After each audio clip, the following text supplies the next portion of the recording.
There's been a lot of fallout from our defeat to Aberdeen in the Scottish Cup final, and now Kris Boyd has chimed in.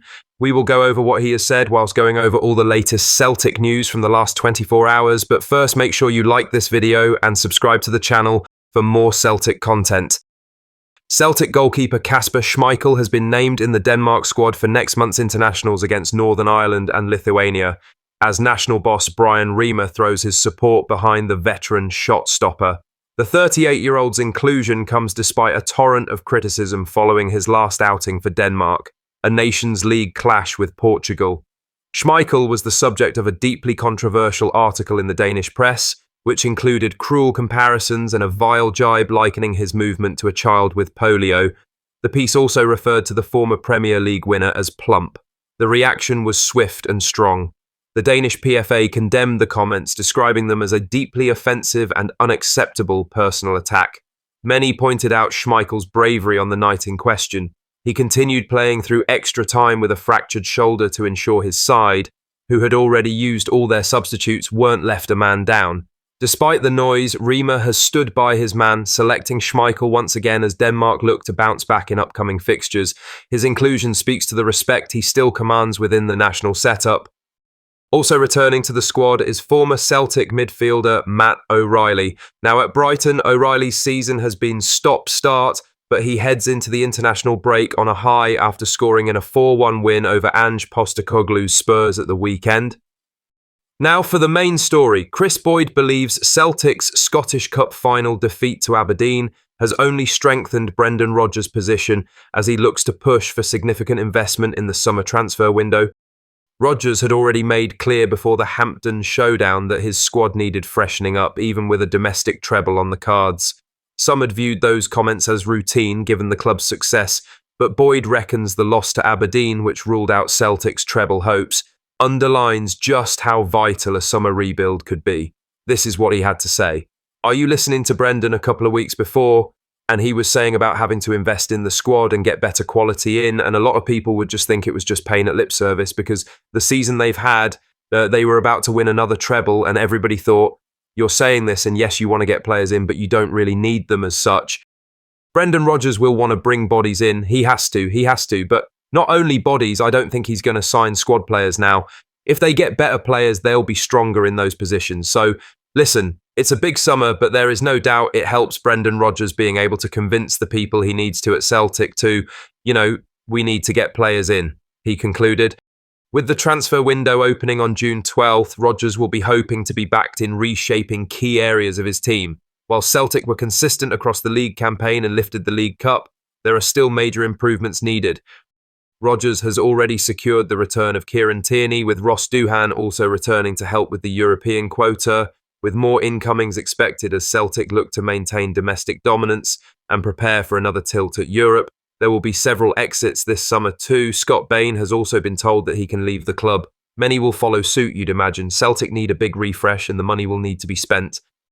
In other news, Liam Henderson's time in Serie A could be coming to an end after Empoli's relegation to Serie B, with the midfielder's contract set to expire this summer.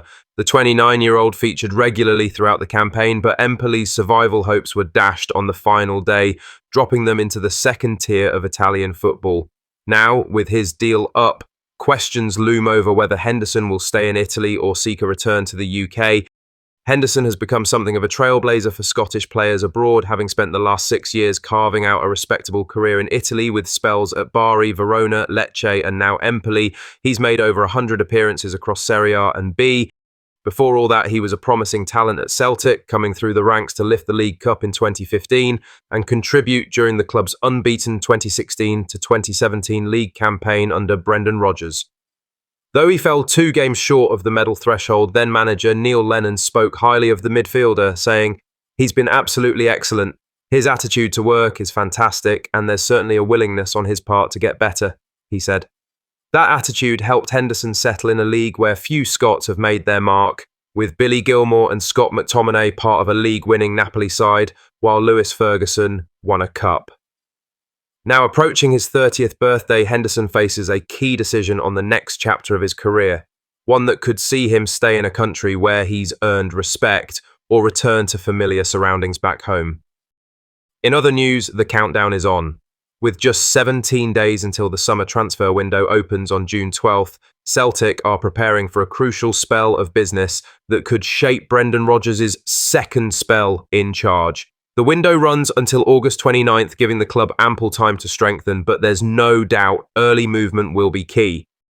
Rodgers has already made clear that the current squad needs freshened up, signalling a rebuild of sorts after a double-winning campaign that ended on a flat note with Scottish Cup final defeat to Aberdeen. One confirmed arrival is already on the cards. Kieran Tierney will return to Celtic in July after signing a pre-contract agreement. The 27-year-old Scotland international brings top-level experience from Arsenal and a loan spell in Spain, and his return gives the squad an immediate boost. Tierney's homecoming, while significant, is expected to be just the start. Celtic know reinforcements are needed across multiple areas, with depth and quality both under review. The club faces questions in key positions. Left-back, centre-half, centre-forward, wingers and midfield all look likely to be addressed. There's also the matter of potential departures. Greg Taylor's future remains unclear, with no new deal agreed, and Rodgers will be looking to clear the deadwood. Ross Doohan also looks like he's making his Celtic return. With Champions League qualifiers on the horizon and Rangers expected to invest heavily after falling short in the title race, Celtic can't afford to stand still. A busy summer lies ahead, and with it, an opportunity to reshape and re-energise a squad aiming to stay on top. Lastly, Ian Crocker is celebrating 30 years as the voice of Scottish football, a career that's delivered iconic lines, unforgettable goals and countless Derby Day dramas. But as he hits the milestone, the veteran commentator has laughed off long-standing claims of bias. A familiar presence to fans across the country and a voice that echoes through many living rooms, Crocker has called some of the most dramatic moments in Scottish football history. From last-minute title deciders to blood and thunder derby clashes, his voice has become part of the soundtrack of the game north of the border. But with prominence comes scrutiny, and in recent years Crocker has faced accusations, mostly on social media, of favouring one side or another depending on the match. It's a charge he flatly rejects. Crocker, who hails from Weymouth, has no allegiance to any Scottish club. He said this: "It does make me laugh when I see one tweet saying, he's a Rangers man, beside another saying, no, he's a big Celtic man," he said to the Herald. "A lot of the time you get people saying you sounded more exciting for their goal than ours. It's total and utter nonsense. I tell people I support my hometown of Weymouth or West Ham, and they look puzzled and say, yeah, but what Scottish team do you support?" he added. As for those split-second calls that sometimes raise eyebrows, Crocker offered a bit of insight into the challenges of live commentary. Sometimes you might not go full pelt on a goal because you are wondering who scored it or it's an own goal, he said. After 3 decades on the mic, it's fair to say Crocker has earned the right to rise above the noise. He's been a constant through changes in the game, broadcasting landscapes, and the shifting tides of Scottish football. For supporters on both sides of the Glasgow divide and beyond, his voice remains synonymous with some of the game's greatest moments.